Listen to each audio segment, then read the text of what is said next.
Hi everyone and welcome back to my channel. For those new here, my name is Nicki.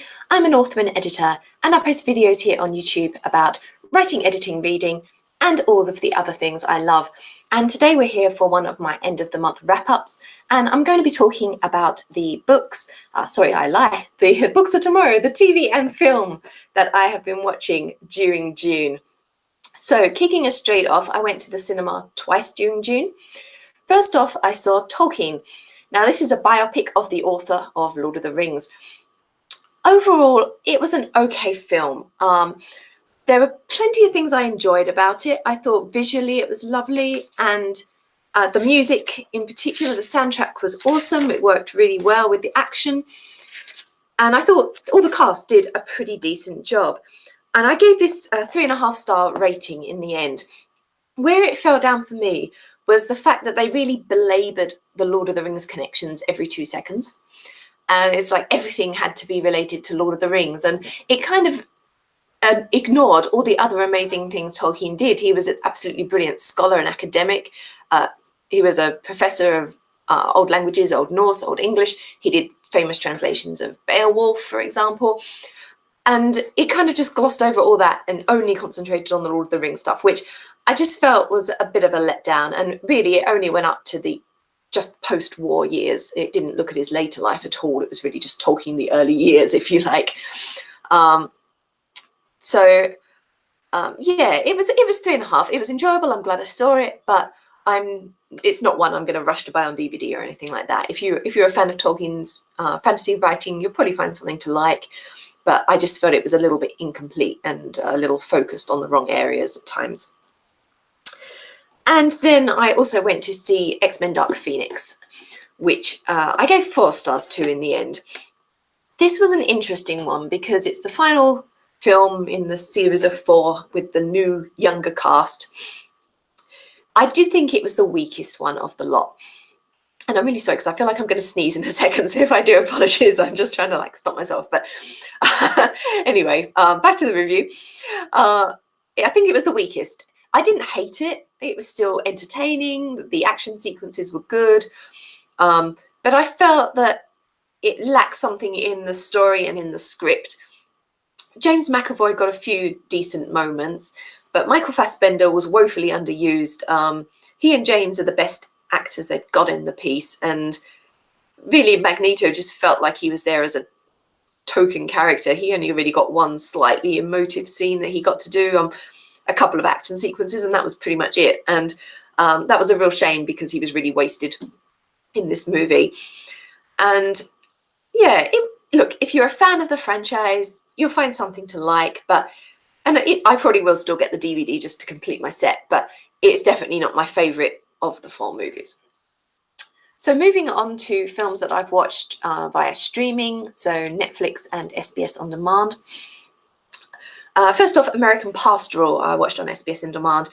This film is about 3 years old now, I think, and stars Ewan McGregor, and it's based on the book. I haven't read the book, but I love Ewan, so anything he does, I'll try and check out. I enjoyed this film. It's a little bit slow-paced at times.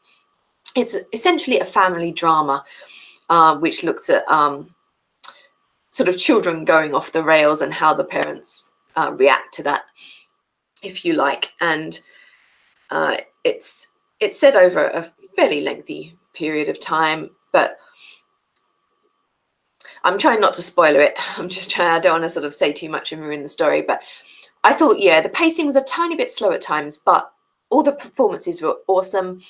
And it definitely had an impact on me. By the time I finished the film, I sort of was feeling emotional about what had gone on. So if you like drama that's just perhaps a tiny bit on the heavier side of the indie drama, then it's worth checking out.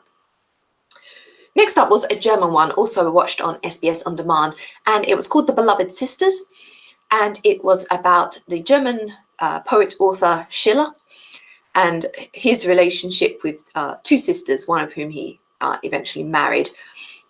So it kind of becomes a bit of a love triangle. I'm not sure how much historical support there is to this. I think there is 1 or 2 letters existing between the other sister and him that suggest maybe they had a sort of fairly deep relationship. But the same could have said to be true for Alexander Hamilton and Angelica. And, you know, that wasn't necessarily a romance either. It was just a really intense friendship. So I'll leave that up to people to decide if they watch the film how much they think is actually true. But it was still enjoyable, historical, bit of romance about a major figure in German literature. I didn't think it was quite as good as the Goethe film, but it was still really great fun, and I'm glad I watched it. Next up, and sticking still on SBS On Demand, was Boys. Now this is Swedish or Norwegian? Swedish, I think. Sorry if I'm wrong. But a film about two lads, high school age lads, one of whom is coming to terms with his homosexuality that he's just discovering through this relationship he builds up with a boy in his track team. This was a really lovely story.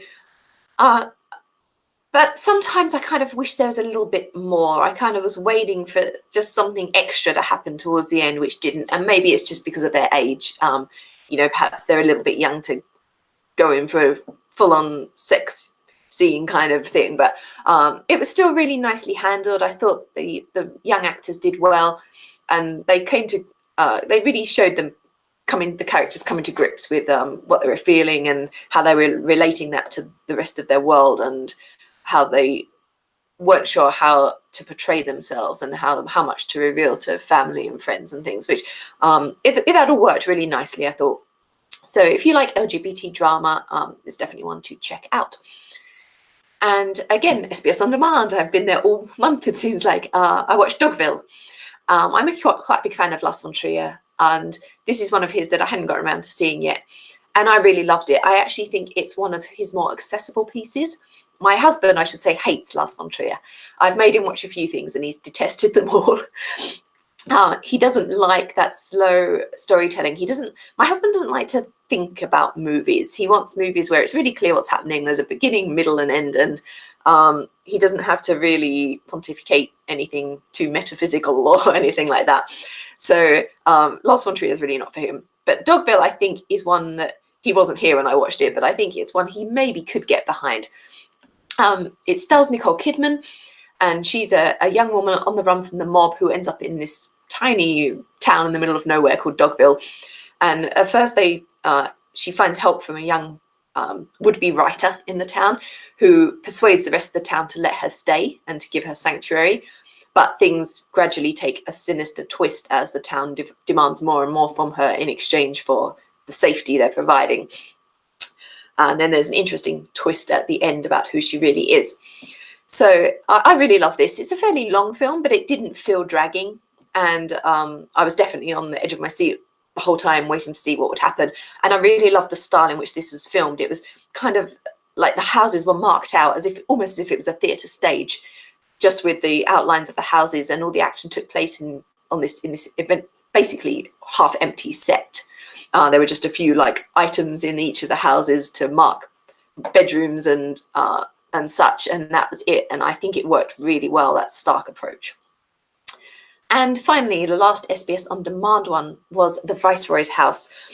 This is one that I almost went to see in the cinema and kind of ummed and didn't have enough time and money in the end to go. And I'm probably glad I didn't go. I think I didn't hate it. There were things I liked about it. Again, the performances were fine, but it just felt a little bit slow at times, and I kind of wanted something extra from it at the end that it didn't provide. And I can't even tell you what that extra thing I was missing was, but there was just something about it that just felt a little bit unfinished to me. But if you're interested in the history behind the creation of Pakistan and England's removal from power in India and the handing over of government, then it is interesting from that point of view, certainly. And the final streaming film for the month was on Netflix, and it is The Princess Bride. Now, this is one of those weird films where over the years, I think I've seen bits and pieces of it when I was a child, but I'd never actually sat and watched the entire thing. And when my husband was out late at work one night the other week, I was like, I'm just going to watch this. And I actually really enjoyed it. I mean, it's kind of cheesy.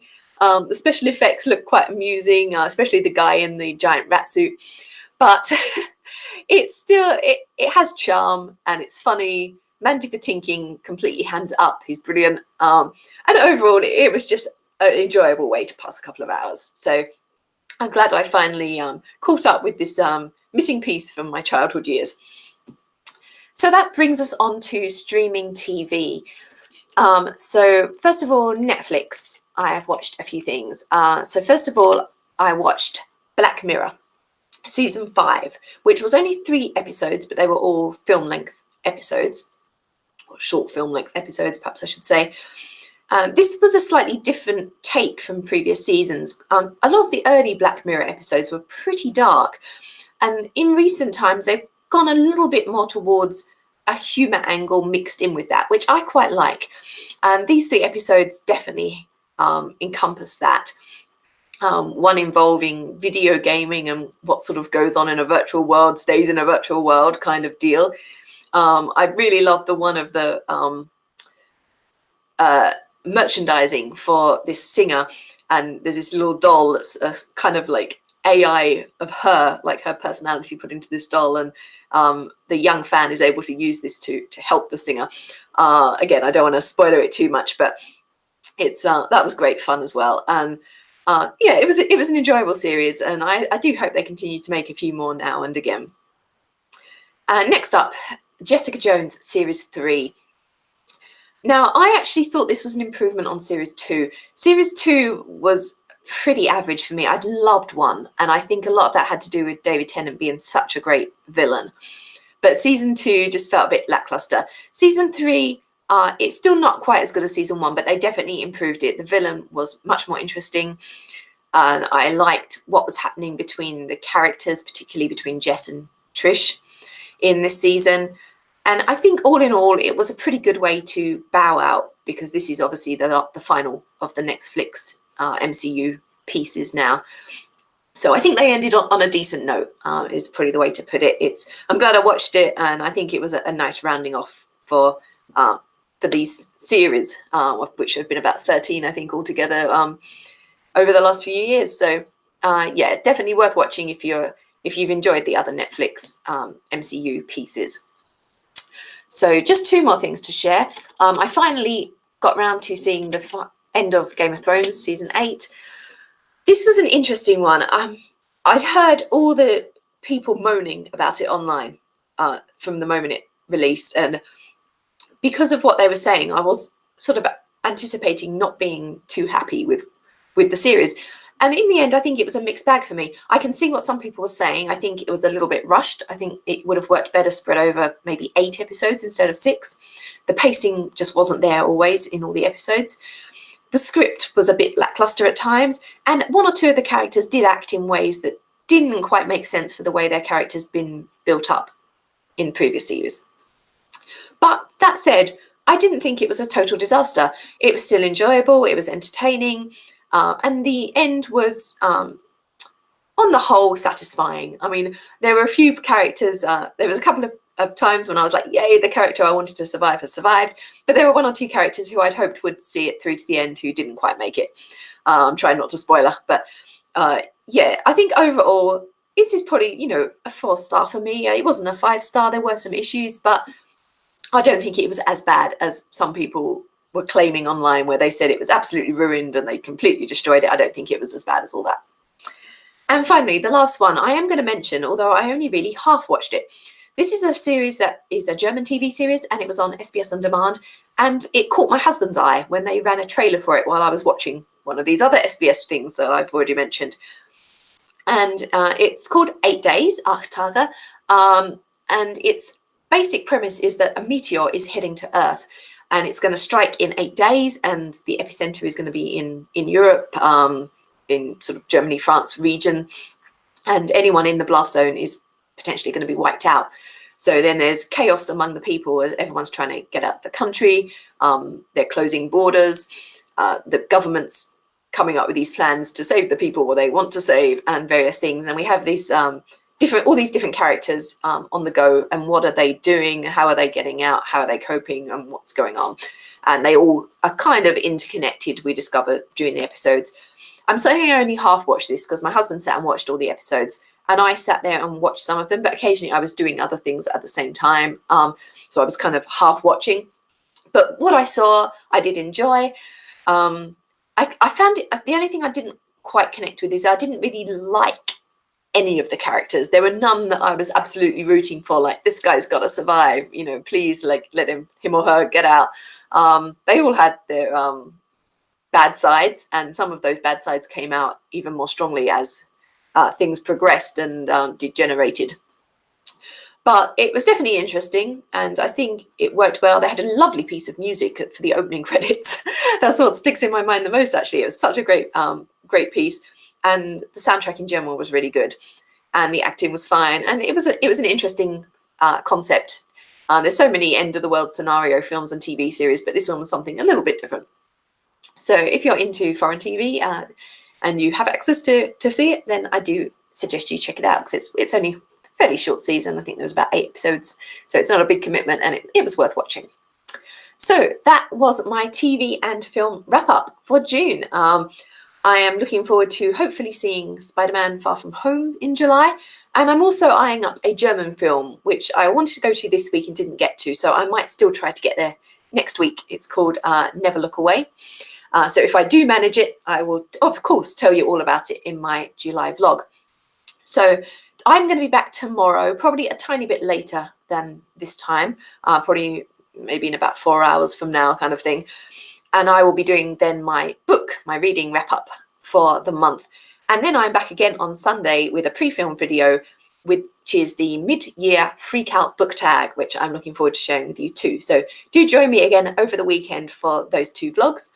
I will end there for now, but I'll see you all again, as I said, very, very soon. Bye for now, everyone.